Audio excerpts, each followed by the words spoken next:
Olá, pessoal, sejam bem-vindos a mais um Quintas Mais Humanas. Esse é um programa idealizado pela Converte, a consultoria de desenvolvimento de pessoas. Eu, Adriana Praia, que está aqui comigo, Andresa Grima, somos sócias fundadoras, e é com o maior prazer que nós recebemos vocês para mais esse bate-papo. Quintas Mais Humanas, ele é um programa que traz pessoas de diversas áreas e segmentos aí do mercado para trazer conteúdo bom, inspiracional, que nos façam refletir sobre o futuro. Então, hoje nós temos aqui, nós vamos falar sobre educação e nós vamos trazer dois ícones aqui de uma educação mais futurista. Então, a Andresa vai apresentar as meninas, mas antes disso, eu gostaria que você se inscrevesse no nosso canal, dê o seu like, compartilhe esse vídeo e nós também estamos em podcasts. Então, se você preferir não nos assistir, mas nos ouvir, nós estamos aí disponíveis em todos os canais. É isso aí, bem-vindos. Bem-vinda, Adri. Vamos falar de educação hoje. A gente já falou de tanta coisa aqui nesse programa, né?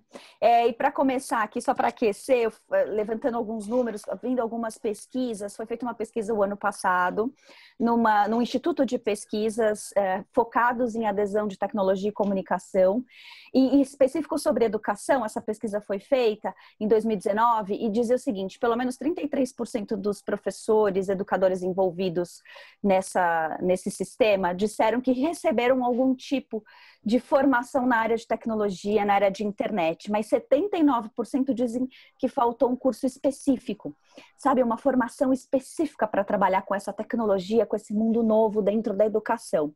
Esse dado nos chamou a atenção, muito interessante, porque vivendo o que a gente está vivendo hoje, a pandemia que veio agora em 2020 só faz uma esquerada em tudo isso e diz: olha, vocês não têm mais tanto tempo para isso, vocês precisam fazer essa coisa assim em 2, 3 semanas, talvez até menos. Então a gente falou: poxa vida, esse é um assunto interessante para a gente trazer. Por isso, como a Adri mesmo disse, a gente trouxe duas pessoas para falar um pouco dessa educação do futuro que é tão presente. São duas empresárias do ramo de educação, elas são cofundadoras da escola Kinder Campus School, uma escola bilíngue localizada na zona sul daqui da cidade de São Paulo, no estado de São Paulo. E elas vão trazer um pouquinho para a gente esse olhar de como tudo isso impactou no negócio escola, no sistema de educação, né, no ensino e aprendizado dos alunos, e que legado isso fica para o nosso futuro. Então, olha, sejam muito bem-vindas, Kátia e Fernanda. São as duas nossas convidadas. Kátia Rian, Fernanda Niari, sejam bem-vindas. Um prazer receber. Olá! Olá! Tudo bem, meninas? Tudo ótimo. Tudo ótimo. Muito obrigada. Maravilha. Você quer falar um pouquinho delas, Dre? Eu acho que seria até interessante talvez elas contarem um pouco para nós, Ok. né? Eu dei um overview aí em relação... Então se apresentem aí, meninas. Eu acho, por favor. Pode começar, Kátia. Quem é você? Me fala. Bom, meu nome é Kátia Ryan. Nós começamos a escola há 21 anos atrás e sempre foi um sonho de vida. A Fê provavelmente vai falar isso, né, da parte dela. Eu nunca tive um sonho de ter uma escola, porém a escola não só se transformou no meu sonho, como realizou muitos sonhos que eu nem sabia que eu tinha. Mas eu sou mãe, eu sou esposa, eu sou empresária, eu sou a mulher de hoje em dia, gente, como qualquer outra. Trabalho, educo os meus filhos, tenho que prestar contas, né, com a sociedade, com todo mundo, e eu trabalho especificamente na área administrativa e financeira da escola, e isso funciona desde o início. Então, nós temos essas funções bem definidas, mas porém a gente trabalha muito juntas, então todas as decisões, a gente sempre toma essas decisões pensando na escola como um todo, nunca só do lado administrativo e financeiro, principalmente, porque as decisões seriam bem diferentes se fosse só assim, mas unindo isso ao pedagógico. E eu acho que isso é o que faz da nossa sociedade uma sociedade tão boa, uma completa a outra, com maneiras de pensar diferentes, maneiras de ser diferentes. É isso. Muito bom. Seja bem-vinda, Kátia. Obrigada. Você fez... Que bom. Eu sou Fernanda Niari, eu sou educadora, o meu lado diferente da Kátia, porque eu sempre sonhei em ser educadora, em ter escola. Desde criança eu brincava de escolinha e tinha esse sonho em ter uma escola ou estar na área da educação de alguma forma. E os nossos caminhos se cruzaram, essa é uma longa história que a gente pode até deixar ou contar mais para frente aí, mas enfim, se cruzaram e a gente realmente se completa. Eu acho que a nossa sociedade ela é muito perfeita por conta disso, a gente se equilibra. Então, em N aspectos, na forma de pensar, mas assim, o que equilibra muito? Porque o nosso objetivo final é sempre o mesmo. Então, foi como a Kátia falou, assim, se as decisões fossem pautadas só na visão pedagógica, a decisão seria outra, se fosse só na visão administrativa, ela seria outra, mas como o objetivo final, ele é sempre o mesmo, meu e da Kátia, por isso que esse casamento empresarial, ele dá muito certo.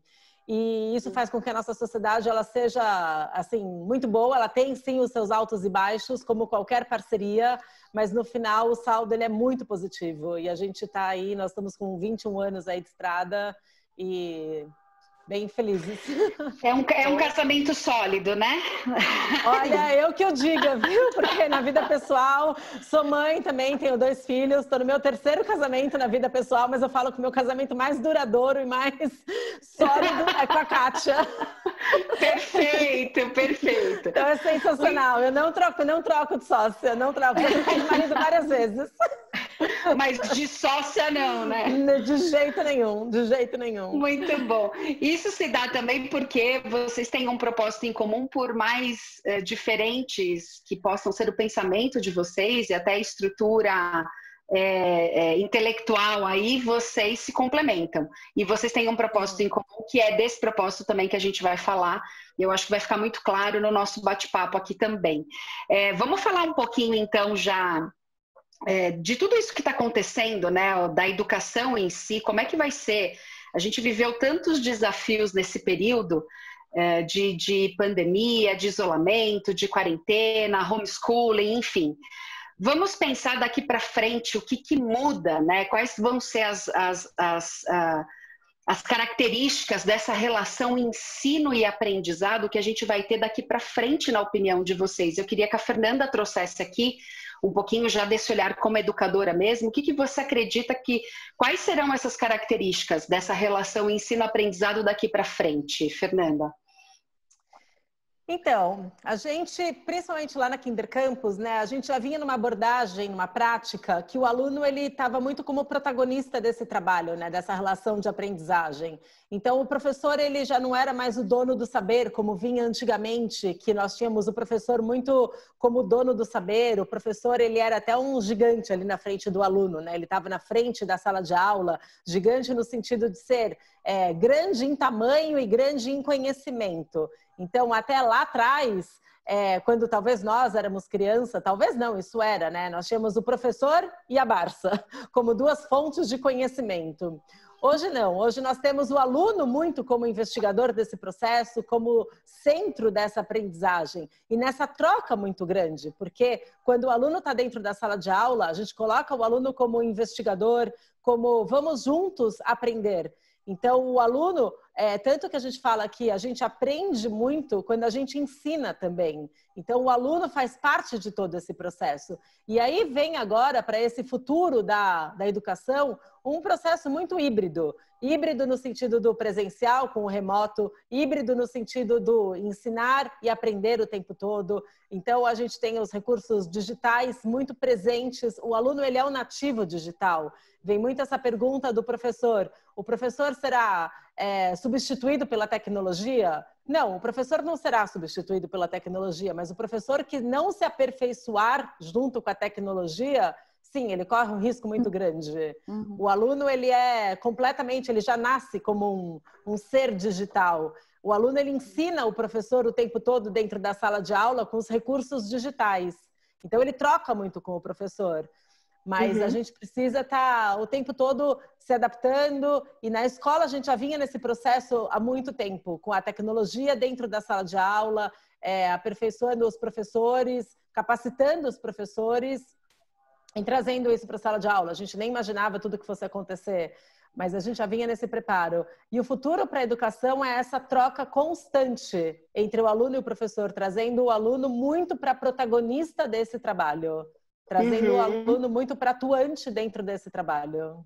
Isso nos faz até pensar a existência de universidades, desse formato tradicional, né, Fernanda, de você estuda para o vestibular, né? Você faz um cursinho para entrar na melhor faculdade, pensando... E quando a gente fala de futuro de curto prazo, não estou falando daqui 2, 3 décadas, né? Não. Isso não é um privilégio para os nossos netos, para os nossos filhos mesmo. Será que eles vão fazer faculdade, né? Será que depende dessa formação? Então... É uma incógnita. O que você acha, Kátia? Você que tem esse olhar, às vezes, mais pragmático, né? Menos romântico da educação, apesar que você falou, olha, eu estou há tanto tempo na educação que eu sou uma educadora, eu só não tenho a formação. Não tenho, mas me considero, considero. Acho que pode ser até um pouco de pretensão. Primeiro que é um privilégio trabalhar com educação, né? Porque eu acredito que quando você trabalha com educação, você realmente tem um poder de transformar as pessoas e transformar o mundo. Então, eu acho que só isso já é o máximo. O que eu acho que é importante, né, para essa educação do futuro e que já está tão presente aqui? A Fê acabou de falar. Antes a gente tinha essas 2 fontes de conhecimento, hoje a gente tem a internet. Só isso é um mundo à parte, né? Então, olha quanta coisa que você tem que ensinar esse aluno só pelo fato dele ter essa informação na ponta do dedo dele. Né? Porque tem todo tipo de informação dentro da internet, desse mundo que a gente está vivendo, principalmente hoje em dia, né? Sim. E que não vai voltar, gente. Falar que a criança não vai ter contato com o computador, com o tablet, isso não é a realidade, né? A realidade é essa. Então, olha quantas coisas nós temos que ensinar esse aluno, né? Desde a coisa prática, como buscar essa informação, em que lugares você vai buscar essa informação, respeitar a diferença, né, do que uma pessoa possa estar falando sobre o mesmo assunto com você, né? Ter conhecimento, sim, para poder discutir sobre esse assunto. Então, olha quantas coisas diferentes, né? Mas eu acho que esse momento nos trouxe a uma pergunta que a gente vem fazendo há muito tempo. Qual é a nossa verdadeira função como educador? Qual é essa função? É ensinar a matemática, química, português, geografia, história? Sim, sim, isso faz parte. Eu acho que o conteúdo, ele sempre vai fazer parte da escola, né? Mas ele pode acontecer de uma maneira muito mais contextualizada. Ele pode acontecer de uma maneira mais prática e que realmente forme um indivíduo e não uma caixinha de sabedoria de conteúdos que são aleatórios e que não se conversam entre eles, né? Então, a gente fala na matemática, você aprende um monte de coisas em matemática que não só você não usa, mas ninguém usa. Só as pessoas que trabalham com isso. De maneira nenhuma eu estou desmerecendo, porque eu trabalho com matemática, eu acho que a gente vive matemática no nosso dia a dia. Porém, o que é mais importante? Você aprender trigonometria ou você aprender... Nossa, trigonometria. Educação financeira. Educação financeira, consumo consciente, né? Que você liga isso com o quê? Com sustentabilidade. Que você já está saindo da matemática. Então, eu acho que isso, e para o aluno de hoje em dia, isso é o que faz sentido, gente. Porque o aluno de hoje em dia, quando nós éramos crianças, a gente não tinha participação nas conversas de adulto como os nossos filhos têm nas nossas.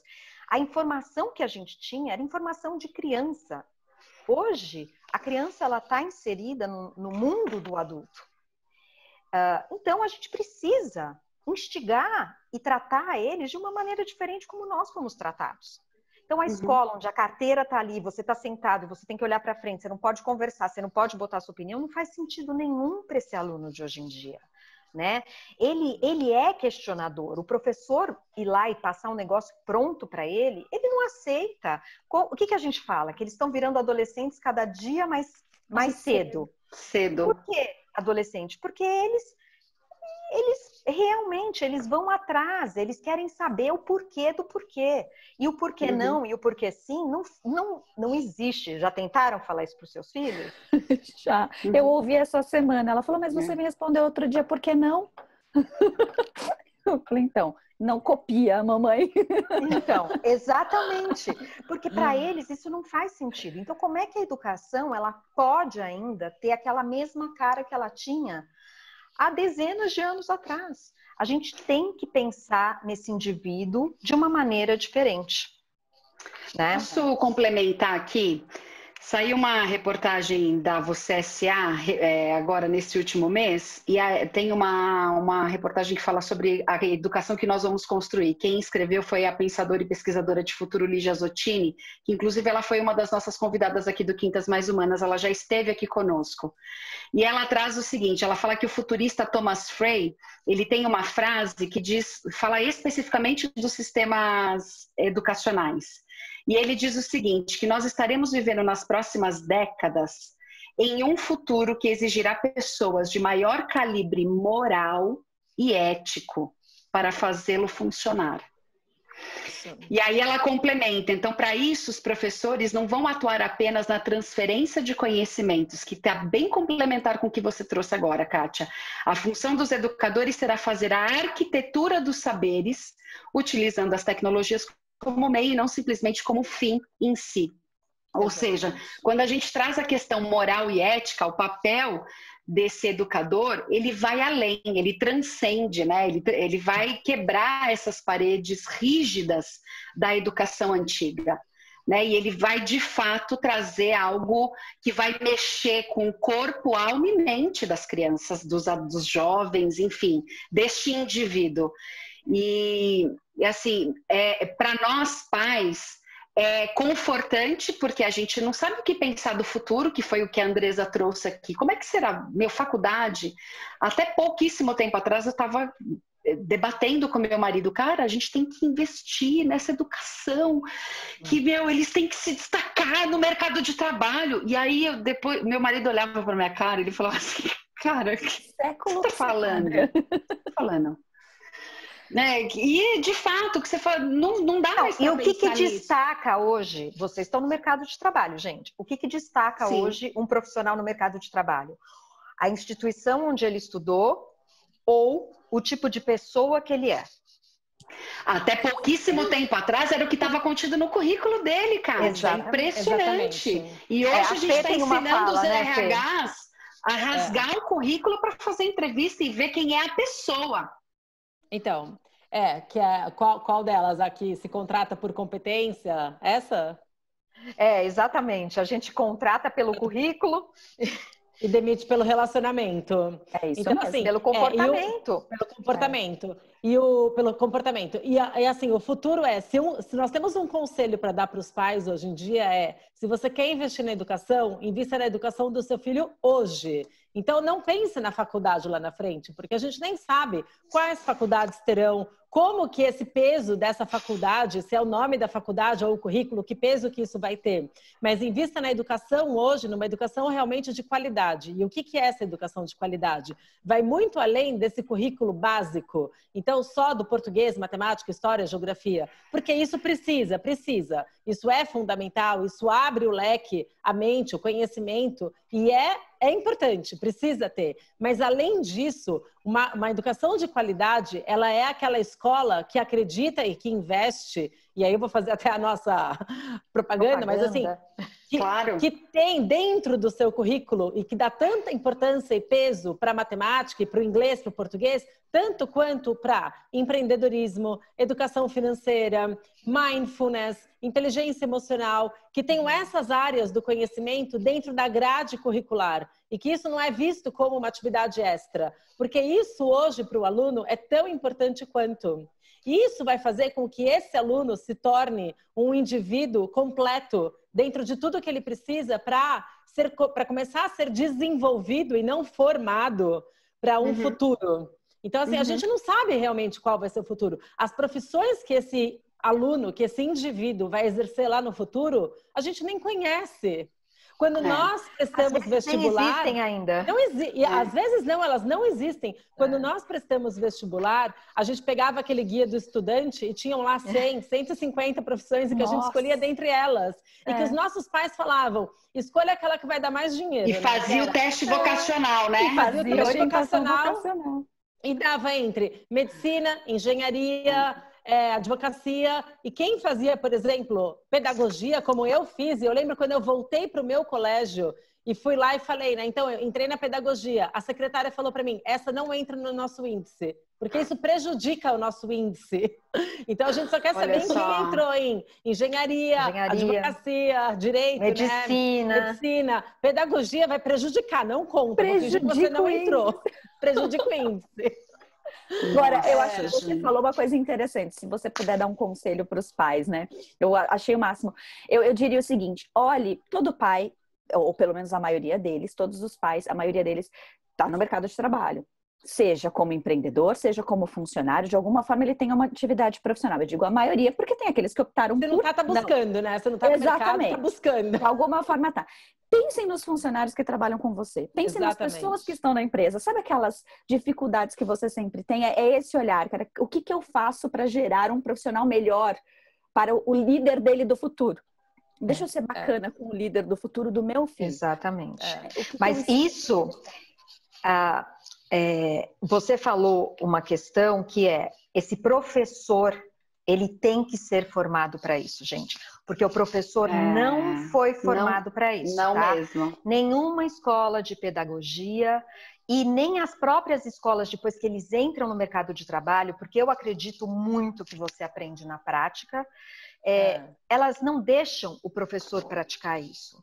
E elas não incentivam. Por quê? Porque é muito mais fácil você conduzir aquelas pessoas... Seguir uma grade. Exatamente. Então, assim, eu tenho a aula 1 do dia 1, que ela vai da página 5 à página 10, e você tem que cumprir isso, e você vai passar isso para a coordenação.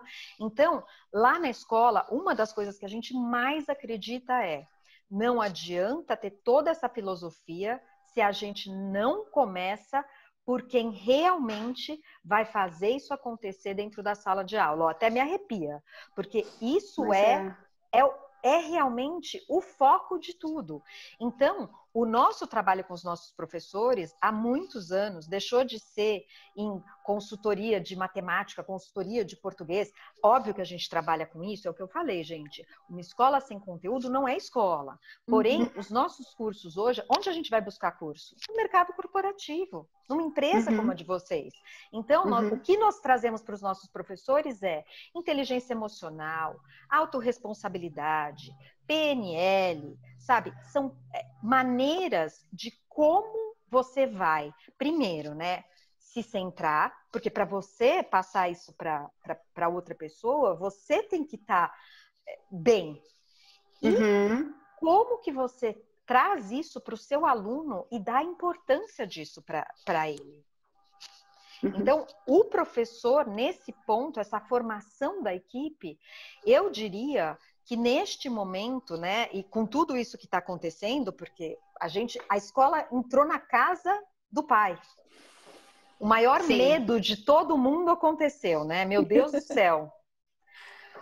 Para nós, isso, eu acho que deu tanto certo. A Fê até pode falar melhor.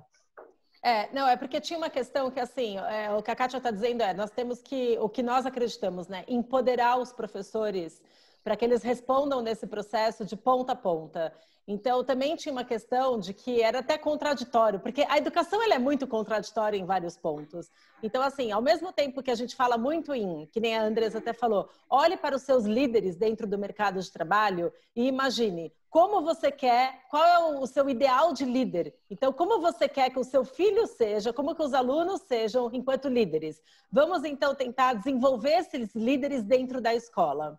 Mas, ao mesmo tempo, aí nós tínhamos, então, os professores, né? Só que a gente protegia esses professores o tempo todo. Por quê? Porque o professor estava dentro da sala de aula, protegido, fechado ali com a porta fechada, onde os pais não entravam. E quando acontecia algum problema, a gente tratava esse professor meio que como um filho mimado. Porque dava um problema, o coordenador ou o diretor ia lá e falava assim, filhinho, deixa que eu resolvo, tá? Continua protegido ali dentro, que eu vou lá e eu resolvo a sua confusão.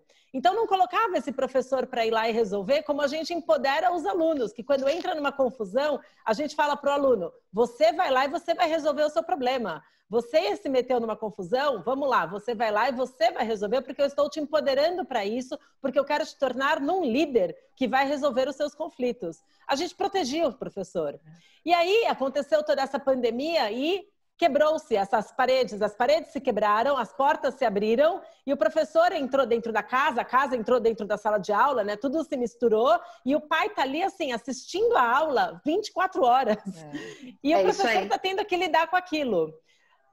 Aí precisou, então assim, o que a Kátia está dizendo é, a gente acabou, de alguma forma, fazendo esse trabalho já há um tempo, empoderando esse professor com trabalhos de inteligência emocional, de PNL, trabalhando com esse professor, para que ele não tivesse medo, sem saber, óbvio, de pandemia, porque a gente não tinha uma bola de cristal, mas empoderando esse professor para que quando tudo isso aconteceu aí a pandemia, os nossos professores de alguma forma estavam preparados. E é isso que a gente quer passar para todas as escolas, empoderem os seus professores, trabalhem com a inteligência emocional dos seus professores, estabilizem emocionalmente os seus professores para que eles consigam estar tão bem preparados quanto vocês querem que os seus alunos estejam. E o professor só vai conseguir trabalhar emocionalmente com os alunos e trabalhar tudo isso com os alunos se eles estiverem bem. Então, eles precisam estar bem. Então, trabalhem primeiro com a equipe. Para trabalhar com o professor todo esse empoderamento, a gestão precisa estar. É tudo um efeito cascata, gente. É um efeito dominó. Para chegar na ponta do aluno, precisa trabalhar a gestão, o professor, para poder chegar no aluno. Não adianta querer trabalhar o aluno e formar um líder do futuro se a gestão não está preparada para trabalhar um professor, porque o professor também desafia a gestão, então a gestão precisa estar. O aluno desafia o professor, que desafia a gestão. É um efeito que todo mundo precisa estar preparado. E agora eu vou chamar também a responsabilidade para os pais, porque aqui você trouxe a construção de vários novos paradigmas sendo construídos em decorrência dessa pandemia e desse caos que a gente viveu. A melhoria vem através do caos, né? A gente já sabe disso, já tem muitas comprovações falando a respeito disso. E aí os pais de não exigirem e ficarem cobrando da escola, que a escola retroceda a esses ganhos que estão acontecendo no período da pandemia.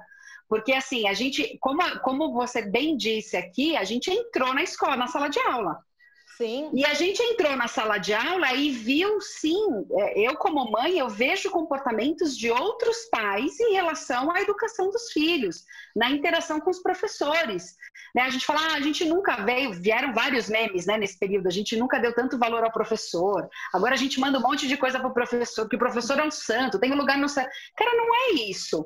Não é só isso, né? Tem sim o seu, sempre teve o valor, pode ser que a gente... De fato, nós estávamos muito distantes disso, porque essas paredes elas estavam muito firmes, né? A gente não entrava na sala de aula, a gente não sabia o que de fato acontecia. E agora está tudo junto e misturado, e a gente está tendo vários ganhos com isso. Só que eu percebo muitos pais ainda cobrando das instituições, das escolas, que elas sejam ainda cartesianas, que elas sejam ainda... Sabe, tenha toda aquela metodologia, não estão abertos a construir junto, a co-criar isso, né? Essa nova educação, esse novo método de educação. Quando vocês trouxeram aqui, poxa, precisa ter o básico, matemática, português, cara, até precisa, mas também sendo trazido de uma forma diferente, porque da mesma forma não é legal. Eu não vou usar isso, os meus filhos não vão usar isso. Tem uma outra coisa que minha filha fala, mãe, para que eu vou usar isso? Eu olho bem para a cara dela, eu falo, não vou. Eu falei, filha, para passar de ano. E é a verdade. Eu não vou mentir para ela, porque ela não vai usar isso no futuro. Mas se é estimulante? Não é. Vamos fazer agora. A gente está construindo um futuro, né? Então eu tenho que estimular de outra forma. É interessante você falar isso, Dri, porque a gente tenta... trazer a escola para o passado, né? Mas e o conteúdo? E acho que esse momento de pandemia trouxe essa preocupação mais evidente do tipo, mas a gente vai ter muita perda de conteúdo, gente. Essas crianças elas estão em fase de alfabetização. Como ela vai aprender divisão à distância, que é um pensamento tão abstrato, tão complexo? Não é assim, mas e o conteúdo? A nossa preocupação como pais, eu tô falando a minha também, tô me colocando nesse meio, porque também foi um momento novo para todo mundo, e eu acho que isso a gente conseguiu fazer essa ressignificação logo no começo, mas era assim, vamos perder conteúdo. Peraí, gente, isso é o mais importante nesse momento? É isso mesmo que a gente... Não é verdade? Será que a gente não tem outras... Não, e se a gente conseguir colocar na balança, né? Tudo que, não só as crianças, gente, a humanidade aprendeu com isso que está acontecendo, o conteúdo se torna uma coisa tão pequena, né? Porque o aluno que não está mais dentro da sala de aula, ele tem, olha quanta coisa ele teve que desenvolver para conseguir participar da aula, né? A atenção que na sala de aula o professor pode chamar, em casa ele tem que dispor disso, né? O fato de esperar para falar, que na escola já acontece, só que aqui é muito mais fácil, porque lá o professor pode... Aqui não, e no começo, que era tudo super diferente, que a gente não sabia como ficar dando mute, ou até para o próprio professor, o professor teve que aprender que ele tem que pedir para as crianças estarem lá, porque elas são crianças, gente, eles desafiam a gente o tempo todo, então o cara ligava, saía e ia dormir. E não estava ali. Então, olha quanta coisa a gente aprendeu. Pensa nas coisas, e vamos sair um pouco até do foco da escola, né? Mas que ajuda na questão da escola. Organização. Você tem que se organizar. Porque na escola já vem tudo pronto. A sua carteira está lá, o livro está lá. Em casa, não. Você tem que se organizar. Seja, ou eu tenho que estar perto de uma tomada, ou o meu computador tem que estar carregado para eu poder ter aula no dia seguinte. Então, uma coisa básica. E isso é tão maior. E a outra coisa, né, Fê, que também, durante todo esse tempo que a gente falou, o tempo todo, para pais, colaboradores e para alunos, tem que cuidar da saúde emocional nesse momento que nós estamos passando, gente. Porque a verdade o que nós somos fora vem de dentro. E se você não está bem emocionalmente, você pode dar o conteúdo que for, da melhor maneira que for, e ele não será absorvido. Então, esse equilíbrio, né, esse cuidado com você nesse momento é muito importante. E a Fê mesmo falou, não, Kátia, eu vou tirar a fulana, vai ficar 5 dias afastada porque ela está precisando. Não adianta botar ela lá, que não vai acontecer. A gente nós temos um coach que faz um trabalho na escola com os alunos, faz parte da grade curricular do Fundamental 2, e ele trabalha com as salas, né, juntas ou separadas, e a gente pegou esse coach para trabalhar com gente da equipe. Nos ajude a ajudar essa pessoa para que ela fique bem e consiga desempenhar o que ela precisa desempenhar. E olha como foi difícil isso para todo mundo, né? Difícil para a mãe em casa, com filho pequeno, o trabalho acontecendo, difícil para esse professor, que de um dia para o outro, ele teve que simplesmente se reinventar e fazer o que ele já fazia há muito tempo, com propriedade, de uma maneira totalmente diferente, não sabendo se ia dar certo. Né? Então, esse emocional, esse cuidado com o emocional e essa nutrição que a gente tem que ter, né, realmente para os aspectos socioemocionais do indivíduo, são fundamentais para formar essa pessoa. O ganho, né, que uma escola tem quando ela realmente incorpora isso no dia a dia dela é gigantesco. E não é só a escola, né? Quando todos nós incorporamos isso como responsabilidade, aqui não é só o protagonismo do aluno, é o protagonismo de uma maneira geral. Então, assim, nós temos que entender a nossa responsabilidade, a disposição que nós temos que ter para fazer o negócio acontecer e dar certo. Não adianta sentar, reclamar, porque essa é a posição mais cômoda e a mais inútil que existe, né? Então, assim, o que eu posso fazer efetivamente para fazer esse negócio dar certo? Então, quando você fala de organização, cara, tá bom, meu filho, meu filho do meio, ele é menino, né? Eu tenho 3 filhos. Então, o do meio é menino. Cara, como é que eu vou fazer esse menino sentar na frente do computador e ficar assistindo aula online? Cara, eu vou ter um lugar para ele. Qual é o melhor lugar da minha casa para ele ficar concentrado e poder interagir com a professora? No começo ele não interagia, então foi uma crescente. E aí a sua disposição, exato, o que vai dar certo, não sei o que vai dar certo, mas eu preciso tentar, preciso sair do lugar. Né? Então, eu acho que esse é um legado para nós, para o ser humano, de uma maneira geral. Né? Não é só para a instituição, falando do sistema educacional, é para as empresas da mesma maneira, como é que elas precisam também investir no emocional dos seus funcionários. A gente tinha, antes da pandemia, alguns clientes nossos com líderes tendo problema de burnout. Agora, por que isso? Porque não está sendo feito isso.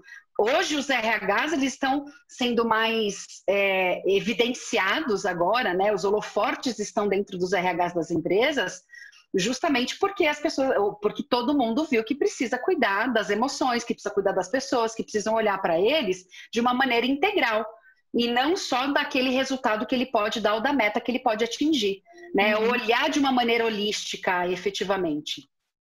Eu acho que a gente viveu desafios de ordem diferente. Aí, vocês como empresa, né? Vamos pensar, vocês duas são empresárias, vocês têm um negócio. Assim como um restaurante foi impactado, uma escola também foi impactada. É que ela está dentro da nossa casa, ela faz tão parte da nossa vida, que a gente vive isso como stakeholder, né? Nós somos mais um usuário dessa situação toda.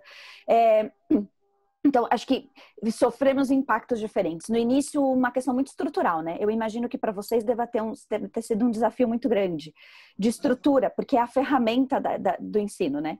Não existia outra forma.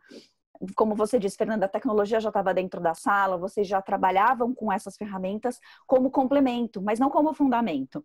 E eu acho que essa estrutura da noite para o dia teve que ser mudada. Vocês reagiram muito bem, muito rápido a tudo isso.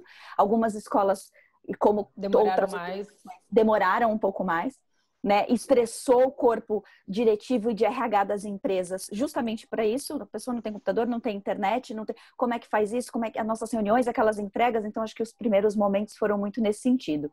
E depois a gente veio justamente para cuidar até do impacto de tudo isso emocionalmente, né? Desse estresse inicial. Então, são ondas diferentes que a gente tem que cuidar. Quais foram os principais desafios que vocês viveram como instituição? Se vocês pudessem compartilhar conosco, assim, aqueles que falou, de filha da mãe desse vírus, essa China, o que ela vai fazer com a gente? A gente queria toda essa mudança, esse olhar para o futuro, esse olhar integracional e tal, mas que difícil. Qual foi o maior desafio? Pior é que a gente pensou assim mesmo, viu? Acho que não tem uma pessoa aqui que possa... Xingou o chinês, todo mundo, coitado, né? Todo mundo fez isso.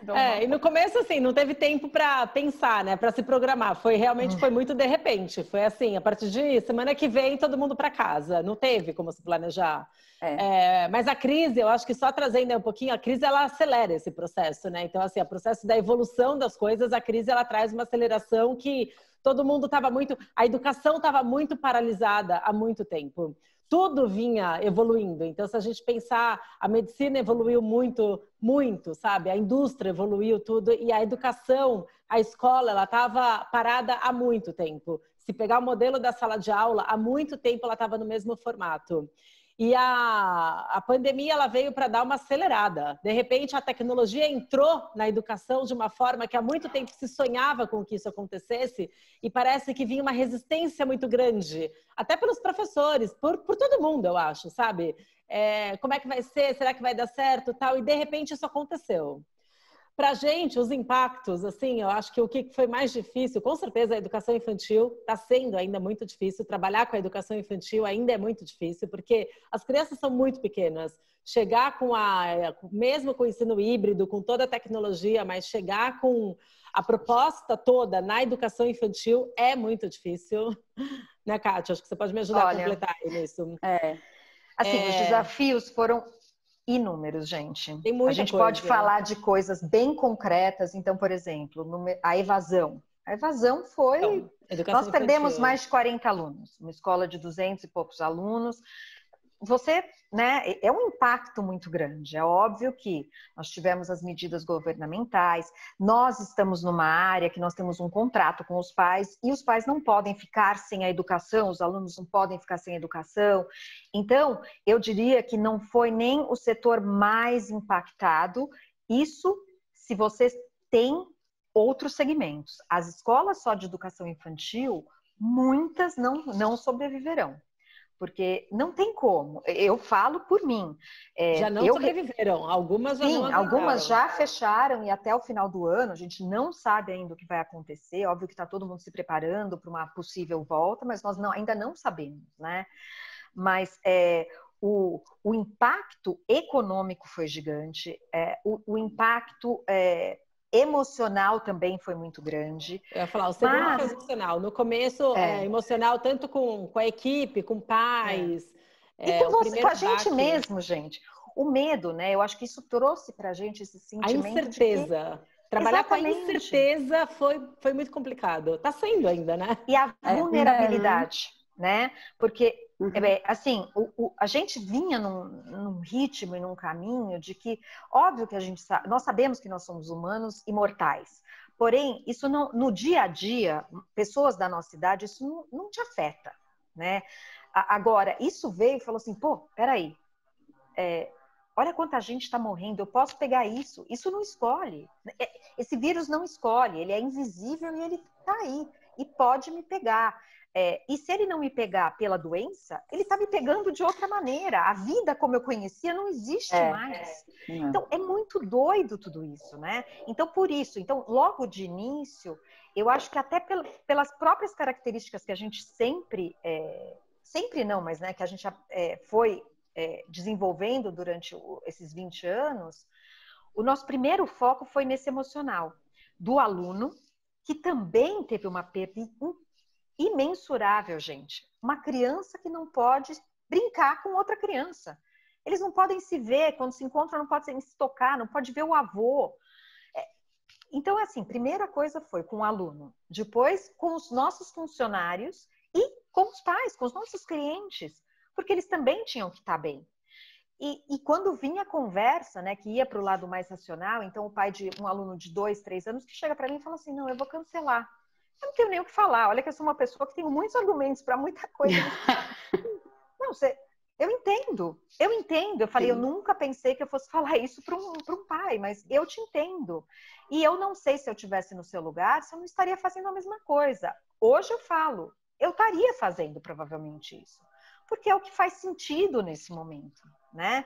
Uma criança dessa faixa etária, a absorção dela perante as aulas online é muito diferente do que a dos alunos mais velhos, né? A parte de interação que eles fazem dentro da escola, aquele contato, é muito importante para essa faixa etária. Então, assim, ainda nós estamos dentro desses desafios, tá? Porque não acabaram ainda. Eu acho que a volta vai ser também um grande desafio, mas eu acho que também tudo depende de como você encara, né? A gente tem uma maneira de encarar essas pedras do caminho sempre como uma coisa... A gente sempre tenta colocar uma visão do positivo em cima disso. Então como passar por isso da melhor maneira possível e aprender com isso. Deixa eu só entender um pouquinho a opinião de vocês, porque você trouxe algumas questões, a gente está falando dentro do universo do setor privado. Qual é a opinião de vocês quando a gente transpõe isso e vai para o setor público? Que aí sim a gente vê um nível de dificuldade que, não desconsiderando as nossas dores, né, as dores que o setor privado passou, porque a gente não pode fazer isso, acho que cada um sentiu. Mas qual é a opinião de vocês quando a gente fala do setor público? Que saída, né? Que vocês pensam a respeito disso? Bem mais dá uma suspirada, né? Dá vontade de chorar, não dá? É muito complexo. Muito complexo, porque o buraco é muito mais embaixo. Se a gente olhar para a escola pública como um todo, desde a estrutura física, tá? A gente, olhando até imagens, ou quando a gente tem a oportunidade de visitar de alguma forma. Então, assim, por exemplo, agora nós estamos começando com uma campanha para ajudar uma escola pública, porque tem um professor nosso de educação física que trabalha numa escola pública que tem, em média, 700 alunos, mais ou menos, entre manhã e tarde.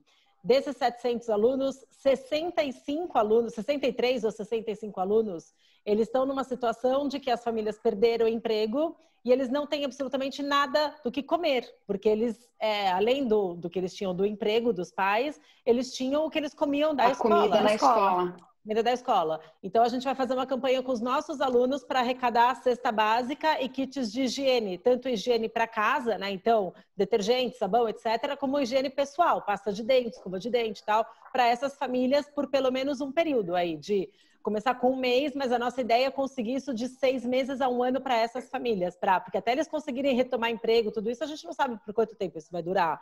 Então, assim, a gente está falando muito além do que se eles têm internet, se eles têm computadores, se eles têm celular para assistir a aula. O básico, isso vai muito além. Nessas escolas, assim, se eles têm a pia para escovar os dentes, eles não precisam só da pia. Na pia tem torneira, na torneira chega água. Então, vai muito além. Mas, por outro lado, como eu falei, a crise acelera o processo, gente. Entrou a tecnologia toda. Então, assim, chegou tudo isso. Celular, praticamente que todas as pessoas hoje em dia têm celular. Todo mundo praticamente tem celular. E ter acesso à internet de alguma forma, sabe? Tem um ponto em algum lugar que você consegue o acesso à internet, ou de alguma forma essa internet, se o governo quiser, a internet chega e acaba sendo mais barato e mais viável conseguir com que a internet chegue até essas pessoas e o ensino e o livro, o conteúdo digital, do que impresso. Então, assim, já que o custo disso é mais barato, então já que a gente chegou nesse ponto, vamos fazer isso funcionar. A gente tentar batalhar para que esse caminho siga e evolua do que retroceder. Porque assim, o livro impresso, para onde vai esse livro impresso depois, sabe? Até pensando em sustentabilidade, tudo isso, o transporte, o peso nas costas, tudo, tem 1000 coisas que se a gente for para a tecnologia, o digital ele tem 1000 vantagens em cima disso. Porque o celular já está na mão dessas pessoas, que seria o item mais caro, já está na mão dessas pessoas. E com um celular, essas crianças conseguem assistir aula e fazer aula. Não precisa exatamente de ter um computador, um notebook, um Chromebook, etc. Com o celular, essas crianças conseguem assistir aula. Então, tem ainda um benefício nisso tudo. Mas é muito complexo, assim, porque isso tudo depende do interesse governamental, comercial. Tem muita coisa por trás que a gente não tem nem acesso a tudo isso. E outra, né, Fê? Eu acho que, assim, você falou da parte mais prática, mas agora vamos falar. A gente estava falando muito aqui do preparo desse educador. Eu acho que essa é uma das grandes diferenças, né? Então, o aluno da rede privada, ele tem uma estrutura familiar e o professor da rede privada tem uma estrutura, né, empresarial que vai muito além do que essa estrutura que a gente vê com os alunos e os profissionais da rede pública. Então, o aluno da rede pública, o pai e a mãe não estão em casa, tiveram uma educação que não foi, muitas vezes, nem até a metade do que esse aluno vai conseguir ter, ainda bem, mas não conseguem ajudar. Esse aluno, por questões financeiras, acaba tendo que sair da escola para trabalhar e ajudar financeiramente em casa, né? E aí, então esse aluno já vai para a escola com uma deficiência, né, e uma diferença muito grande do que os nossos filhos, gente, né? Que foram dormir no horário, acordaram, tem o quarto deles, ou dormem com um irmão, não dormem em 7 ou 8 dentro do mesmo ambiente. Então, assim, são diferenças que são tão gritantes que fazer uma comparação é praticamente impossível. E aí, quando a gente chega na parte do profissional da escola pública, a gente praticamente cai na mesma premissa ali, porque eles também, eles não são apoiados, né? Muitas vezes eles não têm o recurso necessário, eles até têm a boa vontade, mas eles não têm os recursos necessários, eles não têm o conhecimento. E às vezes não tem um apoio nem incentivo de, olha, eu tenho o desejo de fazer diferente, mas ele não pode. Ele é tolhido disso. Às vezes até pelos próprios diretores das escolas, né? Porque não tem isso. Eu tenho amigos que são professores da rede pública e você vê assim o nível intelectual desse profissional. A pessoa investe na carreira dela, mas muitas vezes ela não pode exercer porque a própria diretoria da escola não permite que ela faça diferente. Pois é. Porque é o que a Fernanda falou, né? A gente depende de uma teia que vai muito além do livro, do caderno, da pia, você tem questões políticas por trás, você tem interesses. Então, Exato. assim, é muito complexo. E eu acredito ser um dos fatores que mais prejudicam o nosso país. O Brasil é um país de uma cultura riquíssima, com uma falta de cultura imensa. É uma coisa que é tão, né? Contraditório de novo. É contraditório. Exatamente. E a única maneira que a gente tem de mudar qualquer coisa é com educação. E eu não estou falando de novo da educação formal, não. Estou falando da educação de base, sabe? De core. Perfeito. E isso na educação pública, eu vejo que existem soluções. Eu tenho milhões de ideias. Como a Fernanda falou, eu acho que a tecnologia vai ajudar muito. Não nesse momento, porque ninguém estava preparado para isso, mas ela pode ajudar muito com a educação pública. Sem dúvida. Né?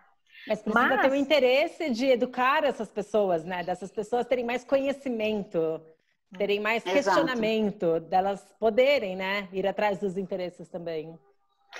Porque quando não tem, é mais fácil de você mais fácil dominar. Controlar. Sem dúvida. Exatamente. Isso daria outro programa, né? Sem dúvida, gente, sem dúvida. Bom, vamos para a nossa pergunta final, então, já que vocês estão falando vocês trouxeram, né, o Brasil aí, essas peculiaridades do nosso país. O que vocês acreditam que seja ter uma educação mais humana, na opinião de vocês? Pode começar. Bom, Kátia, você já estava engatada aí, pode responder para a gente, depois a Fê responde. Olha, o que é ter uma educação mais humana?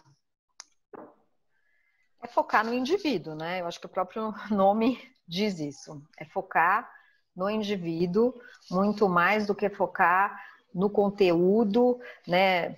E naquilo que ele está aprendendo. É como ele está aprendendo, como ele vai usar isso e que tipo de pessoa ele vai ser. Como que essa pessoa vai contribuir para a nossa sociedade, seja com conhecimento técnico dele ou seja com as questões éticas e morais, que tipo de pessoa que nós estamos formando. Eu acho que, para mim, isso é uma educação mais humana. Maravilha. E para você, Fernanda? Eu acho que é bem isso, assim, é olhar para o indivíduo como único. A gente tem falado muito também sobre inclusão, né? Então, foi algo que a gente até nem conversou aqui, mas assim, falar sobre inclusão, as escolas precisam ter alunos de inclusão. Todos os alunos são alunos de inclusão. Todo mundo tem alguma necessidade especial, todo mundo tem alguma característica especial. Então, é muito também, sabe, papo até para uma outra conversa, falar sobre inclusão. Porque isso é ter uma educação mais humana. Você ter uma educação humana é quando você olha para cada aluno com a sua particularidade, você olhar para esse aluno com uma individualidade. Então, isso é uma educação humana. E ao mesmo tempo como todos iguais, né? Exatamente, como todos iguais, porque todos são humanos. Todos têm as suas características, todos têm as suas particularidades, mas todos são humanos. Então, todos são únicos, todos são iguais e todos são diferentes ao mesmo tempo. Isso é uma educação humana. A gente falou lá no começo, né? Nós não formamos alunos porque nós não colocamos numa esteira, numa produção em série. Mas nós temos, sim, dentro ali de uma mini sociedade, que a escola é uma sociedade, trabalhamos com indivíduos, então eles são todos iguais, porque são todos indivíduos, são todos seres humanos, mas cada um tem a sua particularidade. Precisa ter esse olhar muito específico. Isso é uma educação humana. E esse respeito, né, Fê? O respeito por essas particularidades. Exatamente. E o respeito de todos os lados. É o respeito do pai para a criança, para a família, para o professor, para a educação, para o próximo. Pode falar. É isso mesmo. Sensacional. Eu achei demais quando vocês trouxeram a questão do formar, né? Do tirar essa palavra, porque você coloca eles dentro de uma forma. Sensacional. Desenvolver. Gente, muito rica a nossa conversa, uma delícia, viu? Queria ficar mais tempo aqui com vocês e a gente ia trocar muito, mas quem sabe um próximo episódio também, Sem né? dúvida. A gente pode trazer outros temas aí, bem interessantes. Temos eu acho que é nossa responsabilidade, né? Até como responsabilidade nossa como empreendedoras, como empresárias, né, de trazer e começar a fomentar isso.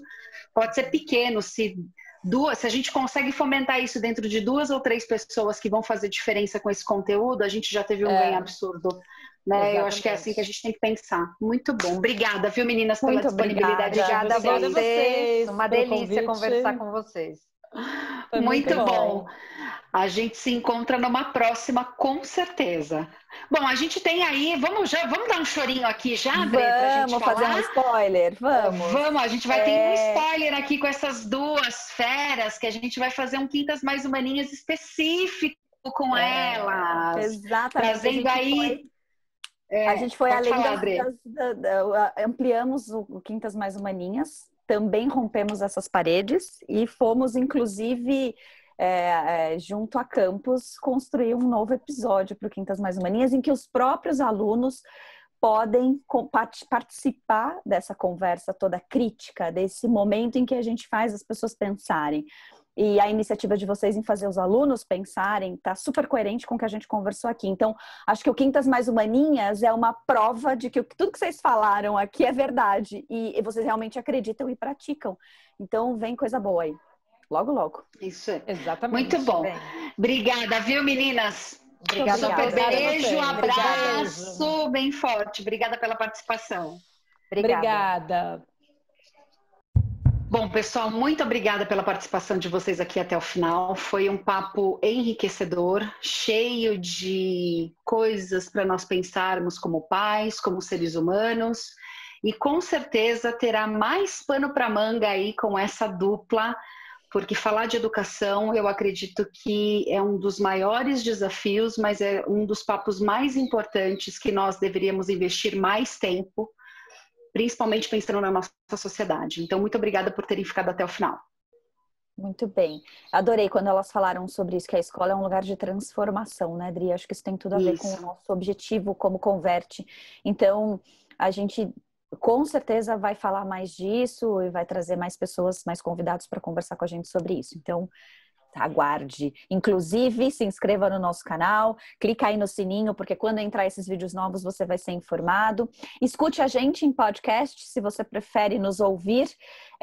Estamos nas principais plataformas aí de podcast. Nos procure, que com certeza sempre vai ter coisa boa para ouvir. Então, até a próxima. Muito obrigada. Obrigada, Adri. Obrigada a você também. Quinta. Ou beijo para todos. Tudo mais, né? Tchau, até a próxima. Até mais. Tchau, tchau.